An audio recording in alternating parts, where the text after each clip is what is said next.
ሰላም ጤና ይስጥልኝ እና የተከበራችሁ አድማጮቻችን ሰበር ዜና እጃችን ላይ ገብተዋል። ለቻናላችን አዲስ ከሆናችሁ ሰብስክራይብ እንዳይረሳ። ወደ ዜናዎች እናልፋለን። የኤርትራ መንግስት ጦሩን በድብቅ ወደ ትግራይ ክልል እያስገባ መሆኑ ተገለጠ። ኤርትራ ወታደሮቿን ወደ ትግራይ ማስገባቷ ህጋዊ ዓላማ ያደርጋታል ሲሉ አምባሳደር ሱሌማን ደደፎ ገለጹ።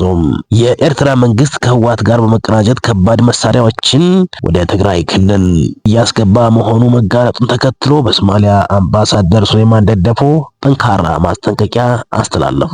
አምባሳደሩ በኤክስ ወይም በድሮ ትዊተር ገጻቸው እንደገለጹት ኤርትራ ያለ ማዕከላዊ መንግስቱ ፈቃድ ወታደራዊ ኃይሏን ማስገባቷ የኢትዮጵያን ሉዓላዊነትና ዓለም አቀፍ ህግን በግልጽ የጣሰ ትንኮሳ ነው ብለዋል። ይህ እርምጃ ኤርትራን የጦርነቱ በቀጥታ አጋር የሚያደርጋት በመሆኑ ኢትዮጵያ በተባበሩት መንግስታት ድርጅት ቻርተር መሰረት ራስን የመከላከል መብቷን ተጠቅማ ኤርትራን ህጋዊ ወታደራዊ ኢላማ ልታደርግ እንደምትችል አስታውቀዋል።